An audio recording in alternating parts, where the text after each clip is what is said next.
guess we could say that Memorial Day means many different things to many different people. Here are a few memories I would like to share with you today on Memorial Day. First of all, in memory of our founding fathers who wrote our country's fundamental freedoms into the Declaration of Independence and the Constitution. In memory of those who have died in all of our wars, in the terrible war between the states that actually gave rise to this Memorial Day celebration. The two great wars, World War I and World War II, which not too many of us, I'm sure none of us here remember all of those. Maybe there's a few World War I veterans still kicking around, but not too many. And of course, all those who surrendered themselves to death in Korea, in Vietnam, in the Middle East, in the turbulent revolutions of all the developing countries. Also, I think it's appropriate to remember the first victims of the nuclear age, whose lives were taken in the atomic attack on Hiroshima and Nagasaki. Also, we remember all those whose lives have been claimed in prison camps throughout the world. And remember all those who have met death through senseless violence, both in our city streets and even in our homes.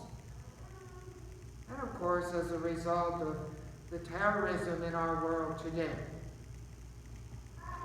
We also remember all those whose lives have been snuffed out through willful abortion.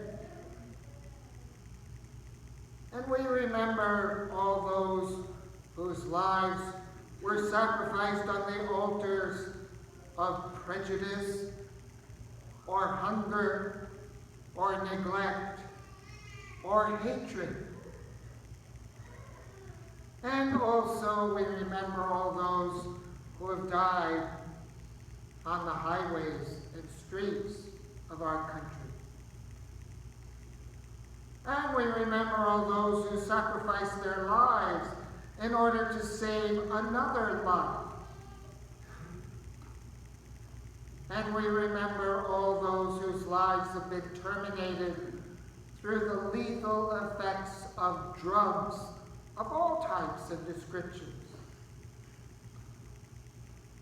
And we remember the martyrs' blood shed so that others might know the love and mercy of God the Father and our redemption through his Son, Jesus.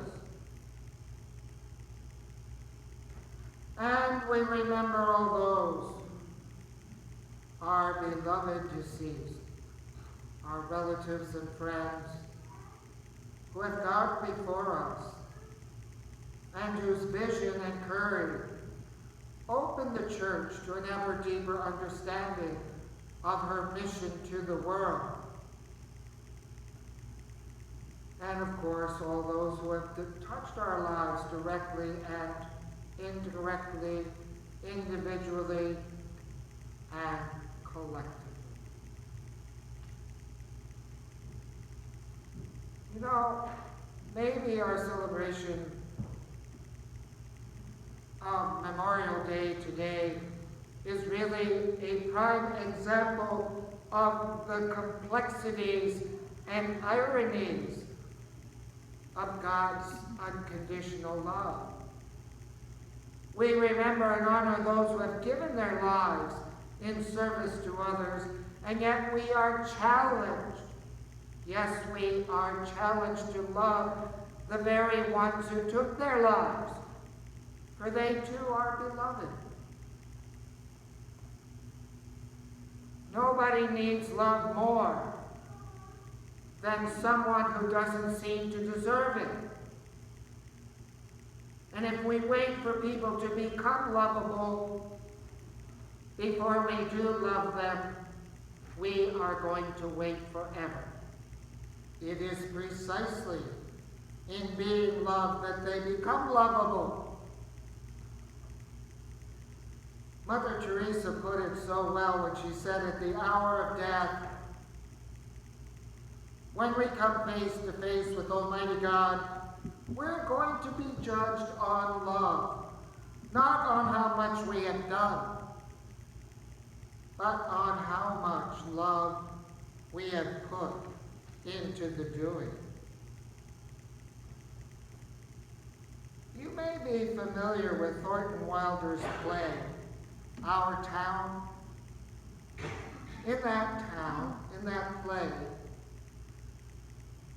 the main character, Emily, who has already died, returns to her family as a 12-year-old.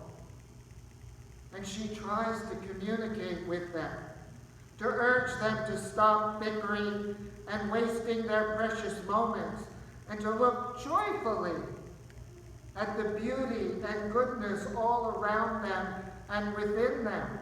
But of course, it's all too late, because they can't hear her now. Let's not close our ears to the voices of our beloved deceased on this Memorial Day. They still plead with us to open our eyes, our ears, our hands, and our hearts to life and to each other.